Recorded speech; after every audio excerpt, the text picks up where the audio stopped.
আমরা সবাই কিন্তু কর্মী। আমরা আমাদের জীবনটা যেহেতু কর্মময় জীবন, আমরা কেউ দক্ষ কর্মী, কেউ অদক্ষ কর্মী, কিন্তু আমরা সবাই কর্মী। শুনুন, একটা গল্পের মাধ্যমে ব্যাপারটা আপনাদের কাছে আরো ক্লিয়ার করি। এক রাজার প্রচণ্ড শক্তিশালী অনেকগুলো যুদ্ধবাজ ঘোড়া ছিল। রাজার অনেক যুদ্ধ জয়ে এই যুদ্ধবার ঘোড়াগুলোর অসামান্য অবদান ছিল। চারিদিকে তখন রাজার সুখ্যাতি। রাজা ঘোড়ার পোষার পাশাপাশি অনেকগুলো গাধাও কিন্তু পুষত। তো ঘোড়ার পেছনে এত খরচ দেখে একদিন উজির নাজির বা যারা মন্ত্রী ছিল তারা প্রায়শই রাজার কাছে এই ঘোড়াগুলোকে নিয়ে অভিযোগ করত। বলতো, শুধু শুধু বসিয়ে বসিয়ে ঘোড়াগুলোকে খাওয়াচ্ছেন, কি দরকার ঘোড়াগুলোকে পোষার? ঘোড়াগুলো বেয়াদব, সহজে বাঘ বানানো যায় না, তারপরে দিনের পর দিন কোনো কাজেও লাগছে না। কখন যুদ্ধ হবে তখন ঘোড়াগুলো কাজে লাগবে, অথচ এদের পিছনে কিন্তু অনেক খরচ আপনাকে করতেই হচ্ছে। এ কথা শুনে রাজা ভাবলো, তাই তো, একবার ঘোড়াগুলোকে গিয়ে দেখে আসি। আস্তাবলে গিয়ে ঘোড়াগুলোকে দেখলো, ঘোড়াগুলো তাকে ঠিকমতো সম্মান করছে কিনা। অথচ ঘোড়াগুলো কিন্তু তাকে, রাজাকে দেখে চিনতেই যেন পারল না। ঘোড়াগুলো তাদের মতোই রইল। আবার কিন্তু গাধার আস্তাবলে গিয়ে দেখলো যে গাধাগুলো যেই মাত্র রাজা ঢুকলো, রাজার হাত পা চাটাচাটি শুরু করে দিল। তখন উজির বা মন্ত্রী যারা ছিল দেখলেন ঘোড়াগুলো আপনাকে কীরকম অপমান করলো, আর গাধাগুলোকে দেখুন কি সুন্দর আপনার পোষ মেনেছে, আপনাকে কি সুন্দর আদর করছিল। তখন রাজা পরামর্শ দিল ঘোড়াগুলোকে বেচে দিতে, আর ঘোড়া বেচার টাকা দিয়ে পুরনো গাধাগুলোকে আরও বেশি আদর যন্ত্রের সাথে মানুষ করতে, আরও বেশি নতুন নতুন গাধা কিনতে।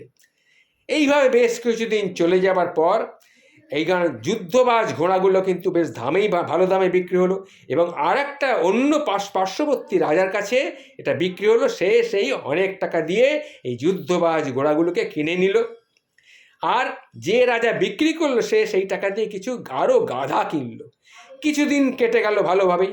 এইবার যে রাজা যুদ্ধবাজ ঘোড়াগুলো কিনেছিল সেই রাজা এই রাজাকে আক্রমণ করলো এবং খুব সহজেই সে রাজ্যটাকে দখল করে নিল। তখন রাজ্যের নতুন যে রাজা হলো সে তখন বন্দী হলো। তখন যে রাজা বন্দী করেছিল তাকে সে বলল, তোমার মনে কেন প্রশ্ন জাগেনি? যুদ্ধে তুমি হারলে কেন? তখন বন্দী রাজা বলল, তা তো বুঝতে পারলাম না, কেন হারলাম? তখন নতুন রাজা বলল, তুমি হেরেছ তার কারণ হচ্ছে তোমার রাজা হওয়ার পিছনে যাদের অবদান ছিল ওই ঘোড়াগুলো, তাদেরকেই তুমি ভুলে গেছো। 2 নম্বর হচ্ছে তুমি চাটুকার গাধাকে ঘোড়ার চেয়ে বেশি গুরুত্বপূর্ণ মনে করেছো। তোমাকে ঘিরে থাকা গাধাদের কথায় সিদ্ধান্ত নিতে শুরু করেছো। সেই গাধাগুলো কারা? তোমার উজির, তোমার মন্ত্রী, তোমার নাজির, এরাই হচ্ছে তোমার গাধা।